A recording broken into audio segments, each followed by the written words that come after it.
In the last class, we started with the discussion of pedigree analysis, right? We studied about the various symbols that are used to represent a pedigree, right? We studied about how a male is represented in a pedigree. We studied about how a female is represented. Then we also studied that how a mating is represented. So it's very essential to remember all those pedigree symbols in order to understand a pedigree. And we also studied about the significance of pedigree, that why is it important, right? It's important to understand the inheritance pattern of various genes or various characters through the family or through the various generations of a family. So we were talking about the disorders in the last class, and we discussed that if we talk about the genetic disorders can be classified into two major categories. दो categories हैं, दोनों को हम separately study करेंगे. And the very first category is Mendelian disorders, and the next category is chromosomal disorders. So if we think about chromosomal disorders, थोड़ा सा idea तो name से ही लग जाता है कि शायद क्रोमोसोम के नंबर में कुछ ना कुछ गड़बड़ी हो गई, इसलिए नाम क्या दिया हुआ है, chromosomal disorders. But what about Mendelian disorders? Mendel से इस इन डिसऑर्डर्स का क्या रिलेशन है? तो मेंडल से इन डिसऑर्डर्स का कोई रिलेशन नहीं है. Actually, the disorders that have been classified under this category, that is Mendelian disorders, actually ये डिटरमिन कैसे होते हैं कि सिंगल जीन में कोई ऑल्ट्रेशन हो जाता है या चेंज हो जाता है, और इनका जो इनहेरिटेंस पैटर्न रहता है ना, वो पैटर्न मैच करता है उसी पैटर्न से जो मेंडल ने बताया था, राइट? जो पैटर्न मेंडल ने प्रपोज किया था उसी तरीके से ही इनका पैटर्न रहता है. साथ ही साथ ये ट्रेस भी किए जा सकते हैं जैसे मेंडल ने बताया था, right? So those are called as Mendelian disorders, right? So kindly highlight these two lines because this constitutes a demarcation that how can you classify genetic disorders into two categories. First is Mendelian and another is chromosomal, right? तो अब हमें ये पता है क्योंकि name ही signify कर रहा है मेंडेलियन है, तो एक जनरेशन से दूसरी जनरेशन में ट्रांसमिट भी हो सकते हैं. जैसे हमने मेंडल में पढ़ा था, मेंडल ने जैसे जैसे एक्सपेरिमेंट्स बताए थे हमें, तो जो प्रिंसिपल ऑफ इनहेरिटेंस वहाँ था, डोमिनेंट था, रिसेसिव था, from one generation to another generation, तो वो सेम सारा का सारा यहाँ पर भी रहेगा. इसलिए हम इनको मेंडेलियन डिसऑर्डर्स बोल रहे हैं, राइट? तो अब आपको यहाँ पे कुछ एग्जांपल्स दिए हुए हैं मेंडेलियन डिसऑर्डर्स के, that we are going to study in detail in the next topic. Haemophilia दिया है, cystic fibrosis, sickle cell anaemia, colour blindness, phenylketonuria, thalassaemia. तो ये सब एग्जांपल्स हैं, इनको अभी हम डिटेल में आगे पढ़ेंगे सारा का सारा. बट यहाँ पे अगर हम पेडिग्री एनालिसिस की बात करें तो पेडिग्री एनालिसिस से हमें थोड़ा सा ये भी आइडिया लग जाता है कि जो ट्रेट है ना, जिस कैरेक्टर के लिए हमने पेडिग्री बनाई है, जिसको हम स्टडी करना चाहते हैं, वो उससे हमें ये भी पता चल जाता है डोमिनेंट है, रिसेसिव है, और हो सकता है वो कैरेक्टर सेक्स लिंक्ड हो. सेक्स लिंक्ड मतलब आउट ऑफ द 23 पेयर्स हमें पता है कि 22 पेयर्स क्या होते हैं, ऑटोसोम्स होते हैं, और एक जो होता है वो क्या होता है, सेक्स क्रोमोसोम होता है. So if the character is linked to the those 22 chromosomes, हम उसको क्या बोलेंगे, autosomal character, right? But if that character is linked to the sex chromosomes, it would be called as sex-linked character, right? तो हो सकता है जो character हम स्टडी कर रहे हैं वो ऑटोसोमल हो या फिर एक्स लिंक्ड हो, राइट? तो अब अगर आप अपनी एनसीईआरटी देखेंगे ध्यान से, तो आपको एनसीईआरटी में एक फिगर दिखाई गई है डोमिनेंट और रिसेसिव ट्रेट्स के लिए. तो अब इस पेडिग्री को हम स्टडी कर लेते हैं, इस फिगर को ध्यान से देख लेते हैं और समझते हैं कि पेडिग्री कैसे कैसे बनाई जाती है और कैसे वो हेल्प कर सकती है. देखो ध्यान से फिगर 5.14 का ए पार्ट, ये जो पेडिग्री है ना, that represents autosomal dominant trait, right? Example हम बाद में देखेंगे इसका क्या है, but firstly we are very clear कि क्योंकि ऑटोसोमल डोमिनेंट ट्रेट है तो ये करेक्टर किस पे होगा, ऑटोसोम्स पे होगा, मतलब जो 22 पेयर ऑफ क्रोमोसोम्स हैं वहाँ पे होगा, राइट? साथ ही साथ जो नाम आया है वो क्या आया है, dominant. Dominant, if you can recall, जब हम मेंडल के केसेस स्टडी करते थे तो हम वहाँ पे ये स्टडी करते थे कि अगर दो एलील्स में से एक भी डोमिनेंट वाला आ गया तो फिर वो दूसरे को एक्सप्रेस नहीं होने देता था, वो अपना ही एक्सप्रेशन दिखाता था। तो अब हम क्या कह रहे हैं, ऑटोसोमल डोमिनेंट, मतलब अगर एक भी कॉपी आ गई डिसीज एसोसिएटेड जीन की तो वो डिसीज वहाँ पे रिप्रेजेंट हो जाएगी, वो डिसीज उस ऑर्गेनिज्म में कॉज होगी, राइट। चलिए अब देखो ध्यान से, फिगर ए में फीमेल है एंड मेल, राइट। बट अगर आप ध्यान से देखोगे तो जो फीमेल को इन्होंने शेडेड किया हुआ है, कलर किया हुआ है, रेड कलर किया हुआ है। और हमने स्टडी किया था इन द लास्ट क्लास कि अगर इन सिंबल्स को शेड कर दिया जाता है या कलर कर दिया जाता है तो वो क्या दिखाता है, वो क्या रिप्रेजेंट करता है कि जो ऑर्गेनिज्म है वो डिसीज्ड है, ही और she is suffering from a disease, ठीक है। तो फीमेल को इन्होंने शेडर दिखाया है, मतलब female is suffering from a disease, right. Dominant trait है, single copy is enough to cause this disease. Autosomal chromosomes हैं, कोई रहा होगा ए और ए, है ना, और मेल में भी ऐसे ही रहे होंगे ए एंड ए, राइट। यही तो रहा होगा क्योंकि ऑटोसोम्स हैं। तो अब अगर हम बात करें डोमिनेंट है तो इसमें सिंगल कॉपी की, अगर सिंगल कॉपी भी आई होगी तो डिसीज हो गई, राइट। अब आप देखिए F1 जनरेशन या फर्स्ट जनरेशन, फर्स्ट प्रोजेनी। अब आप, हमने ये भी स्टडी किया था इन द लास्ट क्लास की बर्थ ऑर्डर क्या होता है, फ्रॉम लेफ्ट टू राइट। देखिए कितने इनके चिल्ड्रन हैं, 1 2 3 एंड 4, ठीक है। तो आउट ऑफ 4 किड्स, उनमें से कितने किड्स को डिसीज हुई या कितने चिल्ड्रन को डिसीज हुई, 2 को हुई, 1 मेल एंड 1 फीमेल, राइट। उसके बाद 1 मेल और 1 फीमेल डिसीज फ्री थे। तो अब आप, अगर आप ये बात सोचने लगो कि ऐसा क्या हुआ कि इसमें डिसीज हुई, मेल में डिसीज हुई, तो एक ये वाला ऑटोसोमल करेक्टर आ गया होगा, इधर से कोई भी आए क्योंकि उसको डिसीज थी ही नहीं, राइट। ये तो हमें पता ही है कि जो भी प्रोजेनी होगी एक मदर से आएगा और एक फादर से आएगा, right. We are already very well aware of this concept. तो इस वाले मेल में, सेकंड वाले मेल में यही हुआ होगा कि एक ऑटोसोमल करेक्टर जो मदर से आया वो अफेक्टेड वाला आ गया और दूसरा सिंपल वाला आ गया, और जो दूसरा मेल था उसमें ये सिंपल वाला आ गया और फादर से तो सिंपल ही आया, इसलिए उसको डिसीज नहीं हुई।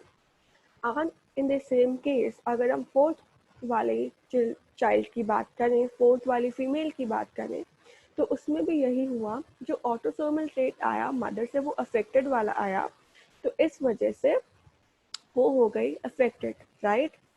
अब आप देखो ध्यान से, जो थर्ड वाला चाइल्ड है that was non affected, right. उसकी मैरिज भी किससे हुई, नॉन अफेक्टेड फीमेल से, तो उनकी प्रोजेनी में कोई भी करेक्टर या कोई भी डिसीज नहीं आ रहा। अगर अब हम फोर्थ वाले देखें, फोर्थ केस देखें जहाँ पे फीमेल अफेक्टेड थी, जहाँ पे उस फीमेल को अपनी मदर से डिसीज मिली थी, फिर से जनरेशन में आगे क्या जा रहे हैं, फीमेल के पास फिर से वो डिसीज ट्रांसमिट हो रही है, राइट। अगर अब हम देखें ध्यान से तो जो ये हमारी फोर्थ वाली फीमेल थी उसका भी जीनोटाइप कुछ ऐसा ही रहा होगा कि जो एक ऑटोसोमल वाला था उस पे वो डिसीज कैरिंग करेक्टर होगा उस पे, और जो दूसरा था वो उस पे नहीं होगा, हो भी सकता है, बट अभी हम ये मान के चल रहे हैं कि सिंगल कॉपी ही पूरी की पूरी जरूरी है एक कैरेक्टर को एक्सप्रेस करने के लिए, राइट। अब अगर आपके पास एक क्वेश्चन आता है कि मैम ये जो दूसरे वाला क्रोमोसोम है इस पे होगा या नहीं होगा, तो इस पे नहीं होगा। अब आप खुद सोचिए, अगर दूसरे वाले पे भी होता तो मेल्स के पास तो क्या आता है, हमेशा एक एक्स आता ही है, राइट। तो दोनों में से किसी एक ना एक के पास आई एम सॉरी, मेल के पास एक ना एक कैरेक्टर तो आता ही है, तो दोनों में से किसी एक ना एक के पास तो डिसीज वाला ट्रेट आ ही जाता, पर दोनों अनअफेक्टेड हैं तो किसी एक क्रोमोसोम पे कैरियर रही होगी, मतलब डिसीज वाला वो ट्रेट रहा होगा और दूसरा नॉर्मल रहा होगा। तो एक जो हमारी फीमेल है वो अफेक्टेड हो गई ऑटोसोमल डोमिनेंट से, एक ही कॉपी बहुत है डिसीज को एक्सप्रेस करने के लिए। ये एग्जाम्पल है ऑटोसोमल डोमिनेंट ट्रेट का मायोटोनिक डिस्ट्रॉफी। मायोटोनिक डिस्ट्रॉफी एक डिसीज है जिसमें मसल्स जो है ना वो एज के साथ साथ 20 के आसपास से डिसीज शुरू हो जाती है और धीरे धीरे मसल्स वीक होने लग जाती हैं, मसल्स वेस्ट होने लग जाती हैं। एक बात आपको और याद रखनी है कि जो ऑटोसोमल डोमिनेंट डिसीज है, अगर एक भी पेरेंट के पास एबनॉर्मल जीन है तो जो नेक्स्ट वाली प्रोजेनी होगी, जो F1 जनरेशन होगी या नेक्स्ट वाली जनरेशन होगी, उसमें डिसीज ट्रांसमिट हो सकती है। साथ ही साथ जो ऑटोसोमल डोमिनेंट कैरेक्टर होता है उसका एक फीचर रहता है कि ऑटोसोमल डोमिनेंट इनहेरिटेंस में जो ट्रेट्स होते हैं या कैरेक्टर्स होते हैं वो जनरेशन स्किप नहीं करते। मतलब अगर पेरेंट के पास था तो F1 जनरेशन में आएगा, राइट। देखो यहाँ नहीं था तो इसलिए यहाँ नेक्स्ट वाली जनरेशन में भी नहीं है। अगर यहाँ पेरेंट किसी भी एक पेरेंट अफेक्टेड था तो नेक्स्ट जनरेशन में आएगा ही आएगा। तो कभी के बार एमसीक्यू की फॉर्म में क्वेश्चन आ जाता है, autosomal dominant traits do skip generations और they do not skip generations. So always remember, dominant है, एक भी जीन में आया तो एक्सप्रेस होगा ही होगा। So autosomal dominant traits do not skip the generation. अगर एक भी पेरेंट में ट्रेट आ रहा है तो जो नेक्स्ट वाली प्रोजेनी होगी उसमें आएगा ही आएगा, राइट। तो मायोटोनिक डिस्ट्रॉफी है, प्रोग्रेसिव डीजनरेशन ऑफ मसल्स हो जाती है, वेस्टिंग ऑफ मसल्स हो जाती है। तो अलग अलग इंडिविजुअल्स में अलग अलग टाइम पे स्टार्ट होती है, अलग अलग एज पे स्टार्ट होती है। जनरली 20 to 25 की एज में ये स्टार्ट हो जाती है और इसका ना एक स्पेसिफिक कैरेक्टर होता है, बिकॉज यहाँ पे आपको नेम दे दिया है डिसीज का तो आपको थोड़ा सा आइडिया होना चाहिए। तो इसमें क्या होता है, जो इंडिविजुअल होता है ना जो मायोटोनिक डिस्ट्रॉफी से सफ़र कर रहा होता है, तो उनकी मसल कंट्रैक्शंस बहुत लंबे टाइम तक रहती हैं, वो अपने मसल को बहुत इजीली रिलैक्स नहीं कर पाते। तो इस केस में क्या होता है कि मान लो किसी ने डोर डोर का नॉब को पकड़ा, उसके हैंडल को पकड़ा उसको रोटेट करने के लिए, तो वो मसल कंट्रैक्ट तो हो गई बट वो रिलैक्स नहीं कर पाए, तो उनकी मसल वहीं डोर के नॉब पे ही रह जाएगी, उनका हाथ वहीं रह जाएगा। या फिर किसी से हैंड शेक करने के लिए उन्होंने अपना हैंड आगे किया तो मसल कंट्रैक्ट हुई, बट मसल रिलैक्स उतनी जल्दी नहीं हो पाती, मसल बहुत वीक हो जाती है, तो उसकी वजह से क्या होगा, वो अपना हैंड पीछे ले ही नहीं पाएंगे हैंड शेक करते हुए टाइम पे, राइट। साथ ही साथ फिर धीरे धीरे उसके साथ साथ और भी बहुत सारी कॉम्प्लिकेशंस आने लग जाती हैं, जॉ लॉक होने लग जाता है या फिर स्पीच स्लर होने लग जाती है। तो ये बहुत सारे साइंस हैं, बहुत सारे सिम्टम्स हैं मायोटोनिक डिस्ट्रॉफी के। जैसे जैसे एज आगे और बढ़ती जाती है, जो हमारे आई का लेंस है उसकी क्लाउडिंग होती जाती है, साथ ही साथ फिर धीरे धीरे अगर और कॉम्प्लिकेशंस हो जाएं तो बॉडी में जो इलेक्ट्रिकल सिग्नल्स हैं उनमें कॉम्प्लिकेशंस आने लग जाती हैं। So here you just need to remember कि ऑटोसोमल डोमिनेंट ट्रेट का एग्जाम्पल क्या है, वो मायोटोनिक डिस्ट्रॉफी है जो आपकी एनसीईआरटी में दिया हुआ है। दैट इज़ एसेंशियल कि आप उसको याद रखें और थोड़ा बहुत आपको आइडिया भी होना चाहिए कि मायोटोनिक डिस्ट्रॉफी में होता क्या है, right. So that was about the autosomal dominant trait. Now let's just move towards the next pedigree, that is autosomal recessive trait. देखो नाम फिर से क्या है, रिसेसिव है बट ऑटोसोमल, तो मतलब अब जो कैरेक्टर है वो लिंक तो ऑटोसोम्स पे ही है, राइट। मतलब जो पहले वाले 22 पेयर ऑफ क्रोमोसोम्स थे उनमें से ही कहीं पे वो कैरेक्टर लिंक्ड है, बट अब क्या है, रिसेसिव ट्रेट है। Now let's just recall that we are studying Mendelian disorders. Mendel के जब हम केसेस स्टडी करते थे तो वी यूज टू स्टडी कि जो रिसेसिव करेक्टर होता है ना वो तभी आता है when it is an homozygous condition, right. हम लोग यही स्टडी करके आए हैं। तो अब क्योंकि हम यहाँ पे ऑटोसोमल रिसेसिव ट्रेट स्टडी कर रहे हैं, तो इसका मतलब है कि 2 कॉपीज एसेंशियल हैं किसी भी ट्रेट को रिप्रेजेंट होने के लिए या किसी भी ट्रेट को एक्सप्रेस होने के लिए। तो इसका मतलब होगा कि जो पर्सन इन्फेक्टेड होगा, जो पर्सन इस डिसीज से सफ़र करेगा, वो 2 म्यूटेटेड जीन्स को इनहेरिट करेगा from parents, right, 1 from each parent. मतलब अगर कोई मेल अफेक्टेड है या कोई फीमेल अफेक्टेड है, दोनों के पास म्यूटेटेड जीन आया होगा, 1 from father and another from mother, right. चलिए, इसके बाद हम देख लेते हैं इस पेडिग्री को। ये फिर पेडिग्री से हमें थोड़ा सा आइडिया मिल जाएगा कि कैसे कैसे इफेक्ट होते हैं ऑटोसोमल रिसेसिव ट्रेट, और जो इंडिविजुअल्स उनसे सफ़र करते हैं उनमें इनहेरिटेंस पैटर्न क्या रहता है। चलिए देखो ध्यान से, मेल रिप्रेजेंट किया है, फीमेल रिप्रेजेंट की है। अब अगर हम फर्स्ट जनरेशन देखें, male, first male, second male, first female, second female and male, right. तो 3 मेल हो गए और 2 फीमेल्स। तो अब अगर मैं इन पे नंबरिंग डाल दूँ इनके चिल्ड्रन की 1 2 3 4 एंड 5, अब देखो ध्यान से क्या हो रहा है कि पेरेंट्स में कोई भी अफेक्टेड नहीं है, राइट। पेरेंट्स में वो डिसीज एक्सप्रेस नहीं हो रही, लेकिन फर्स्ट प्रोजेनी में वो डिसीज एक्सप्रेस हो रही है। और फर्स्ट प्रोजेनी में वो डिसीज एक्सप्रेस होने का मतलब है कि अगर मेल में एक्सप्रेस हो रही है तो ऑटोसोमल रिसेसिव है ना, तो मतलब दोनों जो क्रोमोसोम्स होंगे उन पे वो कैरेक्टर होगा, तभी एक्सप्रेस हो सकता है। फीमेल की बात करें तो भी यही बात है कि जो दोनों क्रोमोसोम्स हैं उन पे ये कैरेक्टर रहा होगा, तभी ये एक्सप्रेस हो सकता है, अदरवाइज नहीं हो सकता। तो इसका मतलब क्या है, लेकिन जो हमारे पेरेंट्स हैं उन पर कोई डिसीज़ नहीं है, तो ऐसे इंडिविजुअल्स जिनकी क्रोमोसोम्स पे वो करेक्टर है लेकिन वो खुद डिसीज़ इफेक्टेड नहीं है, उनको हम बोलते हैं कैरियर्स। मतलब वो डिसीज़ को कैरी करके चलते हैं, वो खुद अफेक्टेड नहीं होते। तो अब अगर हम बात ये सोचें कि इनके क्रोमोसोम के पास इस वाले डिसीज़ का ट्रेट है लेकिन वो खुद एक्सप्रेस नहीं हो रहे, तो उसका मतलब है कि ये कौन सी कंडीशन में है, हेट्रोजाइगस कंडीशन में है। हेट्रोजाइगस कंडीशन का मतलब क्या हुआ कि एक क्रोमोसोम पे वो करेक्टर है, दूसरे वाला जो है वो नॉर्मल है। साथ ही फीमेल में भी यही रहा होगा, ये असेंशियल है।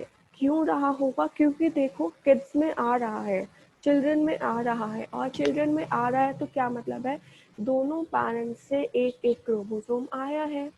दोनों पेरेंट्स से एक एक क्रोमोसोम आया है तो उसका मतलब क्या है, एक मदर से आया होगा और एक फादर से आया होगा। और अगर दोनों डिसीज वाले आए होंगे तभी तो चिल्ड्रन अफेक्टेड हुए होंगे ना, अदरवाइज तो नहीं हो सकते, राइट। तो इसका मतलब जो पेरेंट्स रहे होंगे वो कैरियर्स रहे होंगे। इसकी वजह से जब जो हमारा सेकंड वाला मेल है उसमें भी अफेक्टेड वाला आ गया और मदर से भी अफेक्टेड वाला आ गया, इसलिए उसको डिसीज हो गई, राइट।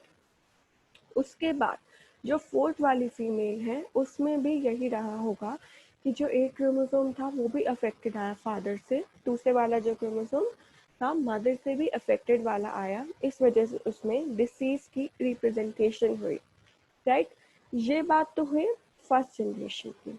अब आप ज़रा ध्यान से देखो, just focus on the third female. जो ये थर्ड वाली प्रोजेनी है ना, ये अनअफेक्टेड है, राइट। लेकिन इसकी अब देखो, इसकी इनहेरिटेंस पैटर्न देखो, इसकी मीटिंग दिखाई हुई है मेल से। लेकिन अब आप जब इनकी प्रोजेनी देखते हो तो जो फीमेल्स हैं वो तो नॉर्मल है, बट मेल में क्या है, फिर से डिसीज दिखाई दे रही है।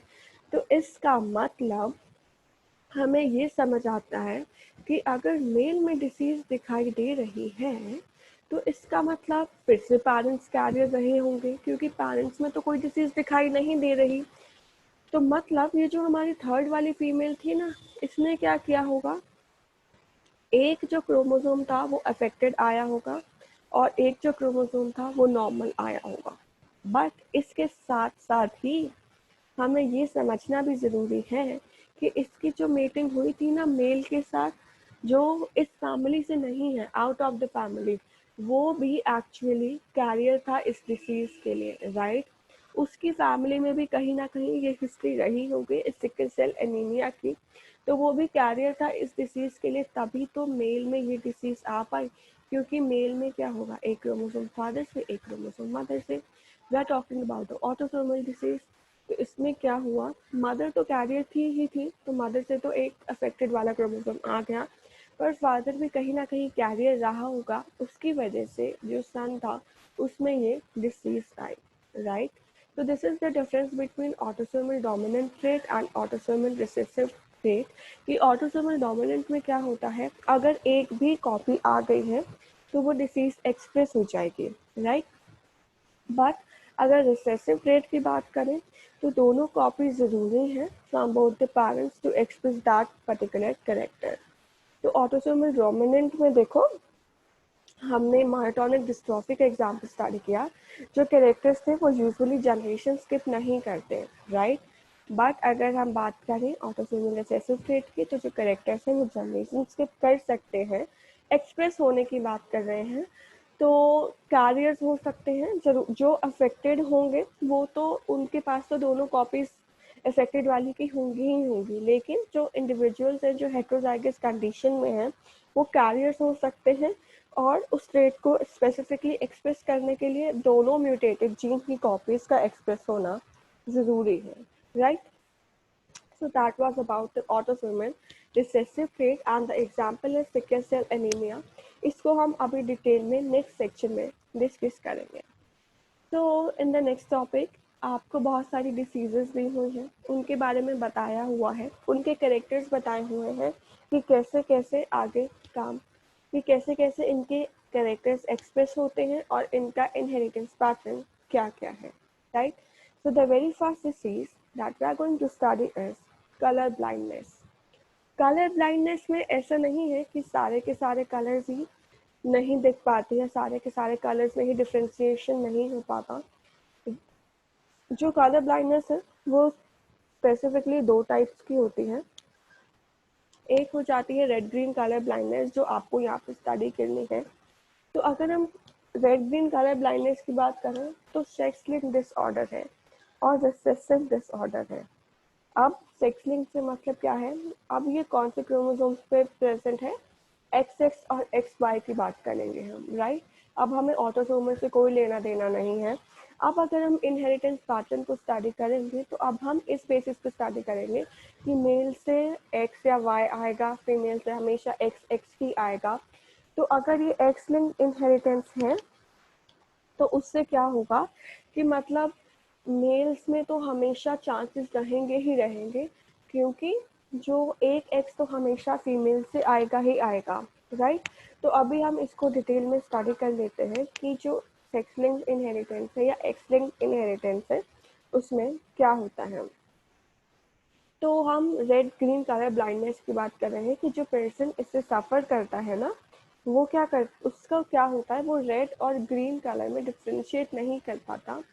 क्यों नहीं कर पाता, क्योंकि जो उसके आई में कोन्स होते हैं ना, हमने स्टडी किया था कि जो कलर को पहचानने वाले हमारे आई में सेल्स हैं वो कौन सेल्स हैं, राइट। तो जो रेड और ग्रीन कोन्स होते हैं हमारे आई में, उनमें डिफेक्ट हो जाता है और इसकी वजह से वो डिस्क्रिमिनेट नहीं कर पाते between the red and green colours, right. चलिए, तो अब ये डिफेक्ट होता क्यों है, एक्स क्रोमोसोम पे कुछ जीन्स प्रेजेंट होते हैं, उनमें म्यूटेशन हो जाती है, उसकी वजह से ये डिफेक्ट होता है। तो अब क्वेश्चन ये आता है, देखो आपकी एनसीईआरटी में एक लाइन दी हुई है, it occurs in about 8% of the mails and only 0.4% of females. मतलब मेल में होने के चांसेस ज़्यादा रहते हैं, फीमेल में होने के चांसेस बहुत कम रहते हैं, राइट। क्योंकि इसलिए जो कलर ब्लाइंडनेस वाले जीन्स है ना, वो एक्स क्रोमोसोम्स पे लोकेटेड है। जो जीन्स एक्स क्रोमोसोम्स पे लोकेटेड होते हैं जब हम उनकी इनहेरिटेंस को स्टडी करते हैं तो हम कहते हैं एक्स लिंक्ड इनहेरिटेंस है, मतलब एक्स क्रोमोसोम पे लोकेटेड है। तो अब आप यहाँ पे थोड़ा सा ध्यान से समझो कि फीमेल्स के पास तो 2 एक्स क्रोमोसोम्स हैं और मेल्स के पास एक एक्स और एक वाई क्रोमोसोम्स हैं, राइट। तो जो एक्स क्रोमोसोम पे जीन्स हैं वो या तो रिसेसिव हो सकते हैं या फिर डोमिनेंट हो सकते हैं। तो आपको यहाँ पे समझना पड़ेगा, क्योंकि हम एक्स लिंक्ड क्रोमोसोम्स की बात कर रहे हैं, तो जो एक्स लिंक्ड क्रोमोसोम्स होते हैं ना, उनका एक्सप्रेशन मेल में अलग होता है और फीमेल में अलग होता है। अगर कोई एक्स लिंक्ड रिसेसिव जीन है वो फीमेल में सिर्फ और सिर्फ तभी एक्सप्रेस होगा जब उसकी 2 कॉपीज हैं जीन की। 2 कॉपीज जीन का होने का मतलब क्या है कि उसकी मदर तो कैरियर थी ही थी, लेकिन उसका फादर क्या था, अफेक्टेड था, राइट। क्योंकि एक्स लिंक्ड है, एक्स लिंक्ड है तो एक्स पे आएगा, तो मतलब अपने आप ही आगे जो मेल होगा उसमें एक्सप्रेशन हो जाएगा। लेकिन अगर एक फीमेल अफेक्टेड है इस डिसीज से तो उसकी मदर कैरियर रही होगी और फादर अफेक्टेड रहा होगा, राइट। लेकिन अगर हम मेल्स की बात करें तो एक ही तो कॉपी है एक्स लिंक चेन की, राइट। तो अगर उसमें उस एक एक्स कॉपी में भी उस वो ट्रेट एक्सप्रेस हो जाता है, वो ट्रेट इनहेरिट हो जाता है, तो मेल क्या होते हैं, अफेक्टेड हो जाते हैं। मतलब अगर हम सेक्स लिंक रिसेसिव डिसऑर्डर की बात करें तो एक वुमेन अपने एक्स क्रोमोसोम पे उस कैरेक्टर को कैरी कर सकती है अनअफेक्टेड होके, वो कैरियर बन सकती है और अपने सन को वो ट्रेट पास ऑन कर सकती है, राइट। और उसका सन वो ट्रेट एक्सप्रेस कर देगा। लेकिन अगर मेल में वो एक्सप्रेशन आ जाता है एक्स का तो मेल अफेक्टेड हो जाएगा, राइट। अब हम थोड़ा सा समझ लेते हैं कि कैसे। आपके एनसीईआरटी में उसने समझा दिया है कि मेल्स के पास सिर्फ एक एक्स क्रोमोसोम है और फीमेल के पास 2 एक्स क्रोमोसोम है। तो ऐसी वुमेन जो कैरियर है इस डिसीज के लिए, तो उसका सन अगर वो उसका सन तो एक्स क्रोमोसोम इनहेरिट करेगा ही करेगा। तो उसका सन क्या करेगा, उसके सन के पास 50% चांसेस होंगे कलर ब्लाइंड के। कैसे होंगे, देखो, अगर कोई फीमेल है, एक्स एक्स है उसके पास, तो हम क्या कह रहे हैं, कैरियर है, कैरियर है। क्योंकि हम कलर ब्लाइंडनेस स्टडी कर रहे हैं तो मैं यहाँ पे ऊपर सी रिप्रेजेंट कर रही हूँ। देखो क्या होगा, मेल यहाँ पर है, राइट। अब चांसेस अगर हम देखें कि मेल की प्रोजेनी के चांसेस क्या है, यही तो चांसेस है ना, right. X Y X Y, तो 50% चांसेस हैं कि ऐसी फीमेल जो कैरियर है इस डिसीज के लिए कि उसके सन को वो डिसीज हो जाए, राइट। नेक्स्ट जनरेशन में उसका सन कलर ब्लाइंड हो जाए। मदर खुद से कलर ब्लाइंड नहीं है क्योंकि रिसेसिव डिसऑर्डर है, 2 एक्स कॉपीज में होगा फीमेल्स में तभी एक्सप्रेस होगा। लेकिन क्योंकि मेल्स के पास एक ही एक्स कॉपी है, अगर वहाँ पे रिप्रेजेंट हुआ तो ये एक्सप्रेस हो जाएगा। तो अगर मदर में यहाँ पे आती भी है करेक्टर, तो जो सेकंड वाला उसका होमोलोगस क्रोमोसोम होता है ना, तो इसका इफेक्ट सेकंड वाले होमोलोगस क्रोमोसोम से सप्रेस हो जाता है। लेकिन मेल्स में यहाँ पे सप्रेस करने के लिए कोई नहीं है, तो इसलिए यहाँ पे रिप्रेजेंट हो जाता है। तो मतलब एक डॉटर नॉर्मली कलर ब्लाइंड नहीं होगी, सिर्फ और सिर्फ वो कलर ब्लाइंड तभी होगी जब उसकी मदर कैरियर रही हो और उसका फादर कलर ब्लाइंड रहा हो, तभी फीमेल्स में वो एक्सप्रेशन आ सकता है, अदरवाइज फीमेल्स में वो एक्सप्रेशन नहीं आएगा, right. So this was about the sex-linked recessive disorder. Example was color blindness, जिसमें रेड और ग्रीन कलर में डिफ्रेंशिएट नहीं हो पाता। Next example of sex-linked recessive disease is haemophilia.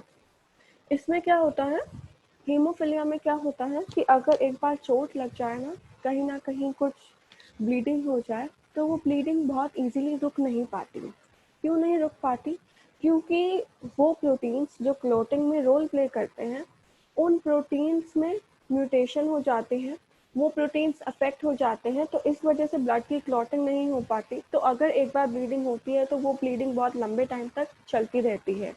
तो ये क्या है, ये भी फिर से देखो सेक्स लिंक्ड रिसेसिव डिसीज है। तो अभी जो हमने इनहेरिटेंस पैटर्न कलर ब्लाइंडनेस में स्टडी किया था, वही वाला इनहेरिटेंस पैटर्न यहाँ हीमोफिलिया में भी दोबारा से एक्सप्रेस होगा। मतलब अनअफेक्टेड कैरियर फीमेल होगी, राइट, और क्या करेगी, मेल प्रोजेनी को ट्रांसमिट कर सकती है डिसीज। 50% चांसेस रहेंगे कि जो उसकी मेल प्रोजेनी है, जो उसके सन है, उनको वो डिसीज ट्रांसमिट हो जाए। ओके, अब इसमें होता क्या है, अगर हम क्लॉटिंग ऑफ ब्लड को देखें तो क्लॉटिंग में बहुत सारे प्रोटीन्स होते हैं जो पार्टिसिपेट करते हैं। तो उनमें से कोई एक प्रोटीन होता है वो अफेक्ट हो जाता है, तो इसकी वजह से क्या होता है, अगर सिंपल सा कट भी लग जाए तो उसकी वजह से नॉन स्टॉप ब्लीडिंग होती है, क्योंकि ब्लड की क्लॉटिंग हो ही नहीं पाएगी। ब्लड की क्लॉटिंग नहीं हो पाएगी तो नॉन स्टॉप ब्लीडिंग होती रहेगी। तो इसमें क्या होता है, जो कैरियर फीमेल होती है या हम कहें हेट्रोजाइगस फीमेल होती है, वो अपने सन्स को जो ये डिसीज है वो ट्रांसमिट कर सकती है विदाउट बीइंग अफेक्टेड, क्योंकि उसको तो अफेक्ट होने के लिए क्या चाहिए, रिसेसिव होना चाहिए। रिसेसिव मतलब होमोजाइगस कंडीशन चाहिए, तो वो अपने सन्स को डिसीज ट्रांसमिट कर सकती है। लेकिन अगर हम एक फीमेल की बात करें कि एक फीमेल अगर हीमोफिलिक होगी, तो ये कंडीशन बहुत रेयर है, ये बहुत रेयर ऑब्जर्व होती है, क्योंकि अगर एक फीमेल को हीमोफिलिक होना है तो उसकी मदर को क्या होना पड़ेगा, कैरियर होना पड़ेगा, और उसके फादर को हीमोफिलिक होना पड़ेगा, और वो यूजुअली लेटर स्टेजेस में अनवायबल होते हैं। ऐसे मेल्स जनरली बहुत ज़्यादा सर्वाइव नहीं कर पाते। देखो हीमोफिलिक फीमेल के लिए क्या चाहिए, ये कंडीशन चाहिए, मतलब दोनों एक्स पे ट्रेट चाहिए। तो इसके लिए मतलब क्या है, फादर तो हो ही हो अफेक्टेड, राइट, मदर क्या हो, एटलीस्ट कैरियर हो, तभी तो डॉटर में ये आएगा ना करेक्टर। और फादर जनरली लेटर स्टेजेस पे वायबल नहीं होते इन कंडीशंस में। यहाँ से आपके जो क्वेश्चन आता है ना, वो आता है कि कोई फेमस एग्जाम्पल बताओ हीमोफिलिया का। तो क्वीन विक्टोरिया जो इंग्लैंड की क्वीन है, उनकी जब पेडिग्री स्टडी की तो वहाँ पे पता चला, क्योंकि वो कैरियर थी डिसीज की, तो उनके बहुत सारे हीमोफिलिक डिसेंडेंट्स वहाँ पे ऑब्जर्व किए गए कि एक मदर अगर कैरियर हो जाती है डिसीज की, तो वो अपने सन को ट्रांसमिट कर सकते हैं, और सन को ट्रांसमिट होते ही वो डिसीज आगे रिप्रेजेंट हो जाती है, और फिर बहुत सारे चांसेस रहते हैं कि जो आगे उनकी डॉटर्स होंगी वो कैरियर हो सकती है इस डिसीज के लिए। तो today we discussed about autosomal dominant trait, जहाँ पे हमने पेडिग्री स्टडी की। We also discussed autosomal recessive trait with the help of a pedigree, and we have studied about two sex-linked recessive disease, right? Sex-linked recessive disease का क्या character है कि express होने के लिए होमोजाइगस कंडीशन चाहिए in females, इसलिए females के केस में ये बहुत रेयर होता है। लेकिन मेल में एक ही एक्स की कॉपी है, तो मेल में अगर वो एक ही एक्स पे रिप्रेजेंट हो जाता है तो मेल्स क्या होंगे, वो अफेक्टेड हो जाएंगे, और जो कैरियर फीमेल है वो अपने सन को ये वाली डिसीज ट्रांसमिट कर सकती है, right. So that's all about today's class. We will discuss the next topic in next class.